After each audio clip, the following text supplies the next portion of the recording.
Here we go. It's by Dana Foulds, F-A-U-L-D-S. Allow. There's no controlling life. Try corralling a lightning bolt, containing a tornado. Dam a stream and it will create a new channel. Resist and the tide will sweep you off your feet. Allow, and grace will carry you to higher ground. The only safety lies in allowing it all in. The wild and the weak, fear, fantasies, failures, and successes. When loss rips off the doors of your heart, or sadness veils your vision with despair, practice becomes simply bearing the truth. In the choice to let go of your known way of being, the whole world is revealed to your new eyes. Allow. There's no controlling life. Try corralling a lightning bolt, containing a tornado. Dam a stream and it will create its own new channel. Resist and the tide will sweep you off your feet. Allow and grace will carry you to higher ground. The only safety lies in allowing it all in. The wild and the weak, fear, fantasies, failures, and success. When loss rips off the doors of your heart, or sadness veils your vision with despair, practice becomes simply bearing the truth. In the choice to let go of your known way of being, the whole world is revealed to your new eyes. So we gathered together here in our magic meditation room where distance doesn't matter. We take our comfortable, upright posture. And what if we were to form an intention to allow? Mostly we set about meditation with a plan. I'm going to use the breath and become concentrated on the breath, or I'm going to repeat loving kindness phrases and become concentrated on them and conjure up compassion or loving kindness. In doing so, we have a goal, we have a direction. And this is a time-honored strategy for awakening. At some point, traditionally understood when some concentration has been developed, at some point, there is a relinquishing of all striving. And there's the emergence of allowing. In the tradition of my training, this is sometimes known as choiceless awareness, in which one simply stays present, whatever that means. It doesn't mean one couldn't abide in the breath for a while, to notice and receive in-breathing and out-breathing, to accept that life is, in fact, like this. The body breathes. It doesn't mean we couldn't direct awareness to the hands for a little while, to notice how alive they are, how warm or cool, to notice how each finger sings its own song. Most probably, being open to what is will include thoughts, will include being swept away by thoughts, by falling into deep trances of the past and the future, plans, worries, hopes, stories of all kinds. Something truly miraculous, and I use that word carefully, certainly mysterious as well, happens. Because one, in quotes, will be lost in a wandering mind, perhaps a worry or a plan, maybe an obsession. And then, quite spontaneously, all of a sudden, there will be mindful awareness or heart-mind fullness. And the worry or plan that one was embedded in a millisecond before is known to be thought. And freedom happens. We don't have to practice for decades. We don't have to go on long meditation retreats to have the taste of freedom. The Buddha said the taste of this practice in the beginning is the taste of freedom. The taste in the middle is the taste of freedom. The taste at the end is the taste of freedom. So, whichever way is most comfortable to you, perhaps using the breath as a primary home base, like an anchor, or maybe using the life in the body, in your hands or feet, face, as a home base, or perhaps just sitting, aware of sitting, or perhaps making no effort at all. There is an exquisite, simple piece of guidance from a great master from Thailand, Ajahn Chah, which can be used to bring our practice into perfect balance at any moment. This moment is like this. This moment is like this. It is exactly as it is. This profoundly simple truth illuminates how much of the time there is resistance to the present moment. It should be like that. Yesterday it was like that. The books say it should be like that. And yet, it always is exactly as it is. And it may be very pleasant. It might be quite painful. It might be profoundly blissful or profoundly agonizing. It might be suffused with the hindrances of desire or disliking, restlessness or sloth and torpor or doubt. It is just like it is, which brings up another very simple teaching, which is rest back into the present moment. The question might pose itself, what is the present moment like? What is it? Not as some story about it, but what is occurring at the senses in the present moment? Are there thoughts? Perhaps there's a lot of thoughts. Is the mind concentrated and quiet?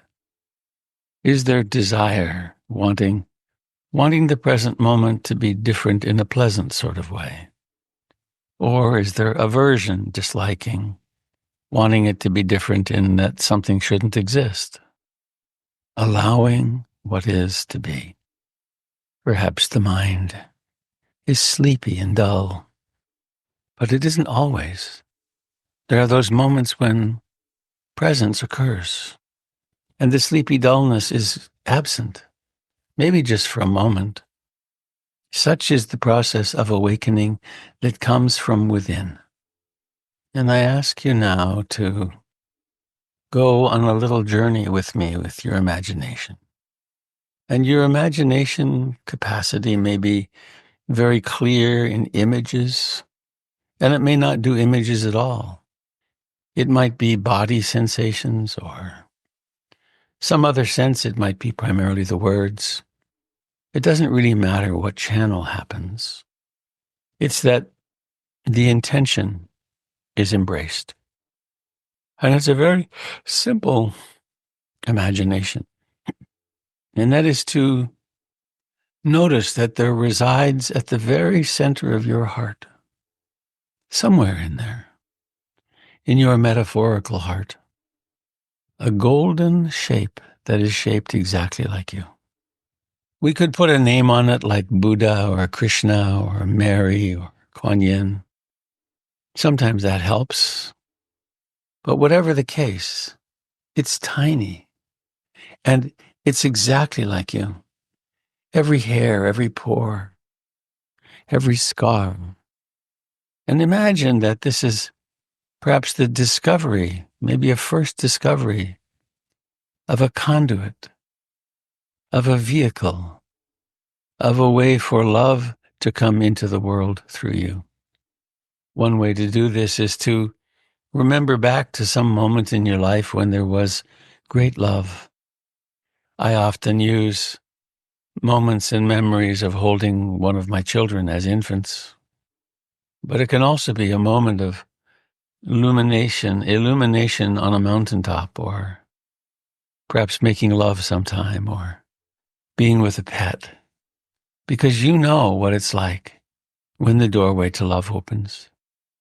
and to allow that energy, that truth, that profound wisdom to flow into your body through this porthole, to flow in and to fill your heart and to fill your chest cavity, and to flow down into your other internal organs, the liver, the spleen, the whole of the digestive tract, the pelvis, the legs, the thighs, the feet, to flow out into your arms and hands and fingers.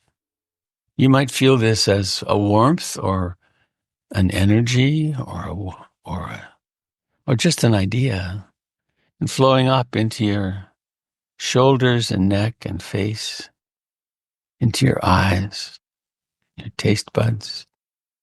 There could be words like, may I be happy, or may this very moment, may I be filled with compassion and love.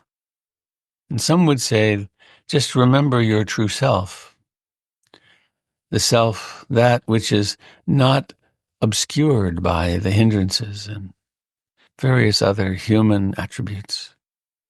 And if your mind wanders, that's fine. And if there's some sense of, I don't get it or I'm not doing it right, that's fine too. We just include that in this intention of loving and compassion. And we can open up our deepest sufferings, our depression, our fear, loneliness, anger, sadness, all of our psychological, neurotic traits and experiences, our remorse, the remorse, allowing the love of the Buddha or Kuan Yin or the universe to flow into your most wounded parts. And this love might come in the form of hearing the words that you've most and always wanted to hear in your whole lifetime. Words like, I love you and I've always loved you. Or, I'm so glad you were born. Or, I'll always be here for you. Or, you don't have to be perfect. Or, whatever the words are that come for you. And so letting this doorway, the doorway of the heart, feed you, nourish you, provide that which you have always wanted. And now we can imagine that this tiny replica of you gradually grows and ultimately comes to perfectly fit in your body. Your skin and the skin of this golden being are perfectly contiguous. In fact, you may notice there's a tingling at the surface of your body, which is both of your bodies. And now, to those around you and the rest of the world, you become that tiny golden Buddha figure, Kuan Yin figure, and take your rightful place as a being through which the love of the universe enters the world. And let each breath be an in-breath from all the green beings of the world, and each out-breath being a gift back to them of carbon dioxide, but also perhaps invoking a blessing for everyone here on this screen, for everyone in your family, for the persons in your family who are really suffering right now, for your friends, for people who were your friends and are no longer. And so it is that we allow all the pain and all the pleasure, the great vicissitudes of life, pleasure and pain, gain and loss, fame, disrepute, health, sickness. And we might take with us into our day, on the in-breath, may I be happy, may I allow, and on the out-breath, may you and all beings awaken to this great truth, the great truth. And you can choose to go through the world today with your golden being at the surface, or partway submerged, or way back down as that little tiny incipient moment. And you might remember many times today Or notice when you wake up from the trance, because it happens all the time.